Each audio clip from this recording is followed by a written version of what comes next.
We spent the summer in Europe, and most of it in the wonderful country of Belgium. And more specifically, the beautiful coastline with perfect beaches. Hidden out-of-the-way places to discover are everywhere, just like beautiful cities. Come with us as we explore some of the wonders and unique places on the Belgian coastline. Our journey begins in Linsay's hometown of Ostend, known especially for its phenomenal beaches and long boardwalks full of everything you need for your summer vacation. Locals and travelers from in and out of Europe flock here in the summer months. But be careful on windy days, as it can get pretty aggressive. And of course, how can any European city be complete without a massive Gothic-looking temple? Look at this thing. Relatively new for Europe, the Church of St. Peter and St. Paul started construction in 1899. This, the Royal Gallery of Ostend, was built for King Albert in 1902 and is testament that Ostend was his favorite vacation destination. Ostend is full of art projects. In our time there, you couldn't go too far without seeing some interesting pieces, and is often a place where new artists will showcase their work. Known for its art and culture, Ostend didn't start out that way. I'm standing here in front of the last fishing ship to leave from Ostend to go to the Iceland for fishing. It retired in 1995. Impressive. Ostend was originally a fishing village, and while fishing vessels still depart, it's nothing like it was in its heyday. The Mercator, with its 130-year-old design, is not a fishing vessel. So what did they say? We need to go backwards down the stairs. I don't think on these though. He said backwards down the stairs. No, you're gonna take all the stairs backwards. Now as a museum, the most famous Belgian ship was used as a training vessel for 30 years until 1960. So we're at the helm right now, and in this device here there is a compass, like all ships navigate by compass, and it points at magnetic north, obviously. And then there's these two balls, both red and green. One is slightly heavier than the other, and it'll correct the compass to point to true north instead of magnetic north. So you're following, grid lines instead of the magnetic northern Canada. Better not be looking at my butt. Would never. Yeah, 3 points of contact at all times, safety first. Yeah. Good job. What's next? In the 30s, the Mercator was used for a very special task. This task was to bring back two gifted Moai statues from Easter Island to Europe. So now we're in the officer's mess. And you can tell because us lowly non-commissioned members didn't get anything this fancy. Look at this. This is on a ship. This is luxury. Ostend has numerous green spaces. A city cannot survive, let alone thrive, if there are no parks. Here is our favorite one in the entire city. It can be a bit busy, but it has to be the most calming place I have ever experienced in a large city. With boardwalks, running water, and even little fishies. Small waterfalls, and unique Japanese art. Ostend really stands out as a city worth visiting.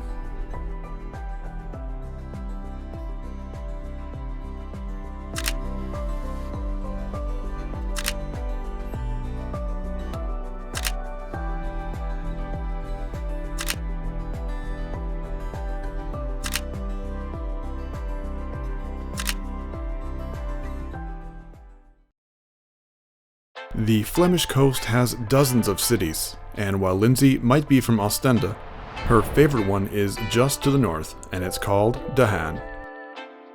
So in Belgium, we have two types of waffles. This is the Brussels waffles. That is the one that you get with toppings. So with whipped cream, strawberries, bananas, whatever you want. All right, you gotta divide the whipped cream in every little square. That's how you do it. And then you take a big bite.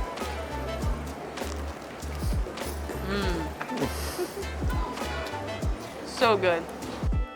All summer, we found ourselves coming back to the Haan.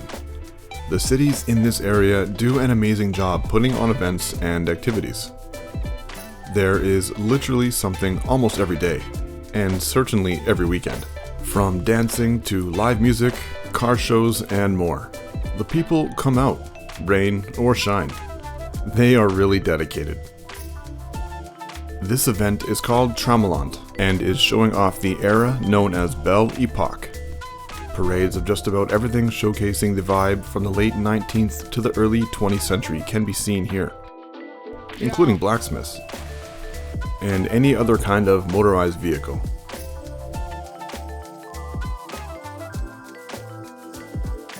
Belgian summer! Yes! So much fun in Belgium!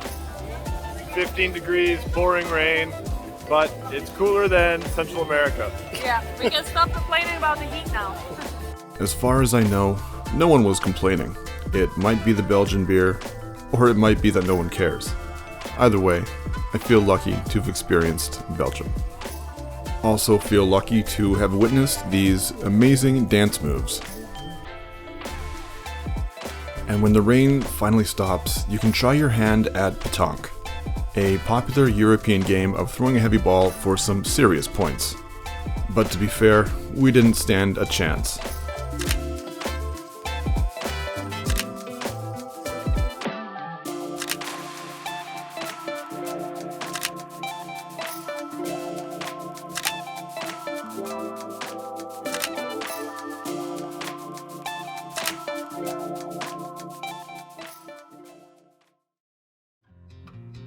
20 minutes from the Flemish coast, you can find one of the oldest and frankly best looking cities in all of Belgium. While that last one might be a bit biased, the city of Brugge is a must-see place. Also called Bruges, depending on where you're from, the city spans into 3 different millennia with its inception with a small fort in the year 865. Bruges is known for its bridges and streets made of waterways, which give it the nickname of the Venice of the North. Bruges is one of the most well-preserved medieval towns in all of Europe, which has given the city a UNESCO World Heritage Protected status.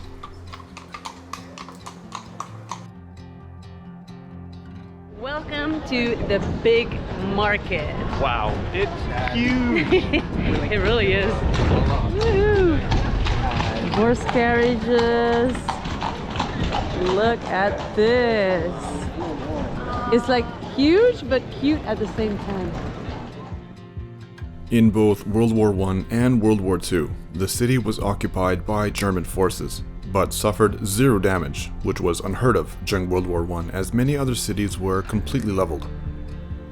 Now a testament against time, this proud city stands tall with all its extremely unique charm.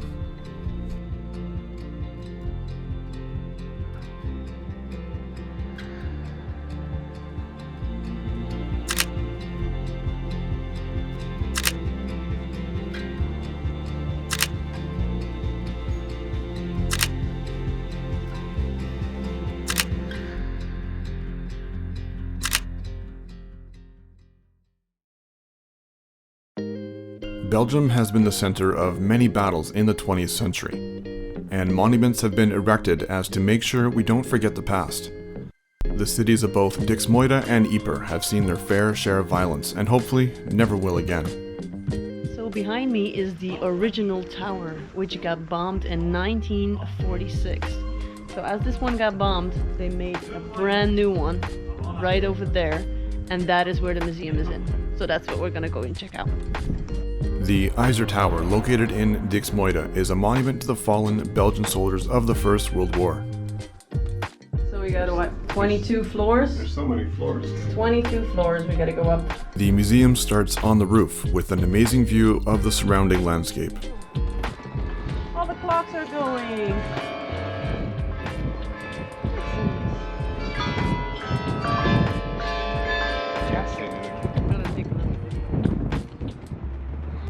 We spent hours walking around the almost 24 floors this amazing monument has to offer, and many relics of the past still exist and are located here in this museum. Sometimes there are videos to watch, and on some floors there's something a bit more disturbing as well. This section of the museum covers 2 entire floors and is meant to simulate what it was like as a soldier in the trenches in the nearby battlefield of the First World War. Full of all sorts of unsettling machine and human noises. We explored, but we didn't stay too long.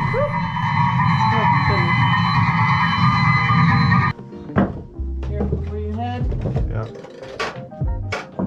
The bottom section of the museum kept with the theme of simulated trenches, without the audio though. This is the toilet. Anybody gotta go? The officer's room. Next museum. The Trench of Death. That sounds like fun. Or in Dutch, de Dodenhaan. This trench was part of the Great War to hold back the Germans' offensive along the Yser Canal, which was then later flooded. This small 270-meter section of a much larger battle was crucial in the defense of Allied territory. The men defended from wherever they could, and however they could do it, with the Allies on the west side and the invading German army on the east side. It wasn't long until the Germans did make it across and even build bunkers and fortifications. The Germans were right there. So freaking close. So much history, and not all of it pleasant, here in Belgium and the Flemish coast.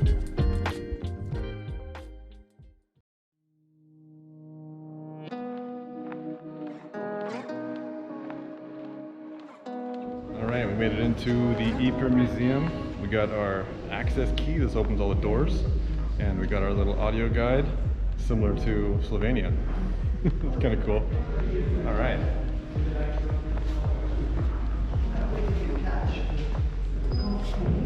Check that out. The Ypres Museum gives you the opportunity to follow the lives of certain individuals who fought in the war via the prompts and screens you wander through. I obviously picked a Canadian from the West Coast.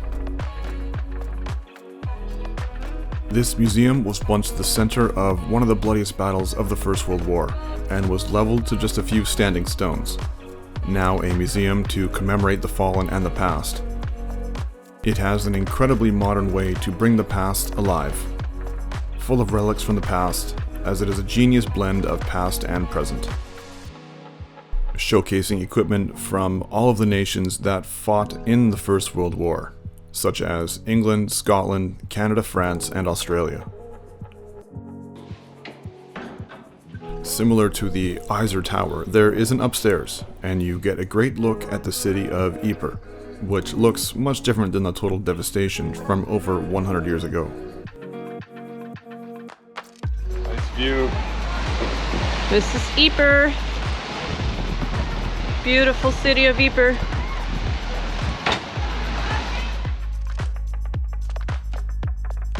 Over 250,000 Allied soldiers died in the Battle of Ypres over 5 separate battles, and over 200,000 German forces.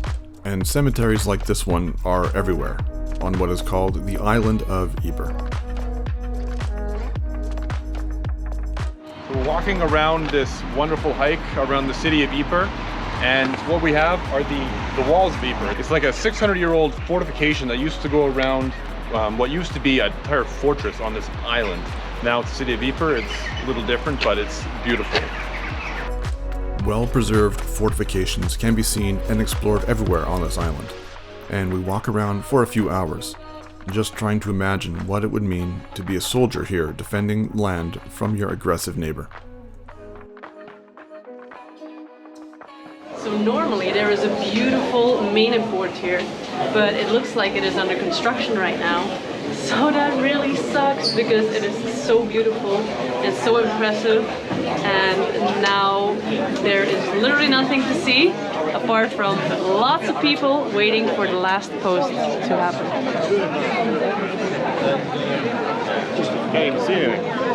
So behind me we have the Mercator, and every night at 8 o'clock, that is why there are so many people here. Every night at 8 o'clock they play the last post. They've been playing the last post for every evening since 1928 to honor the soldiers that have passed away in the war. Isn't that amazing? A time-honored tradition that is likely to continue for eternity.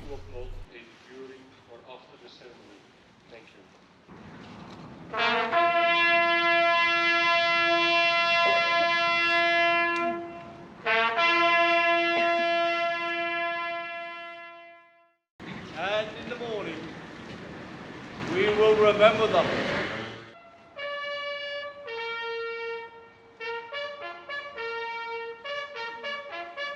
This final bit of Belgian culture and history, we say our farewells to both Belgium and Europe.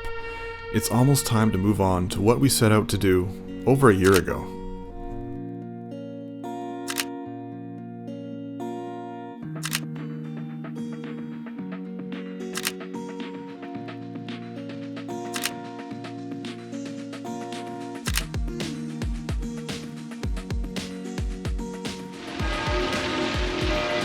And the rain just came out of nowhere. We're hiding under an umbrella. That's why we brought this umbrella. That was smart. Smart move of us today. Somebody was smart.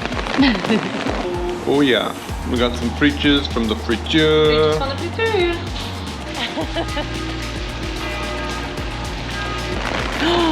And thunder!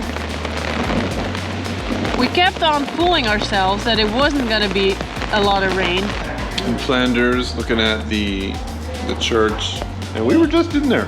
Yeah. Because it wasn't looking too bad, but I guess we were wrong. We were wrong. I'm like a little kid. I know. What do you think? Let's have some fries? Fries!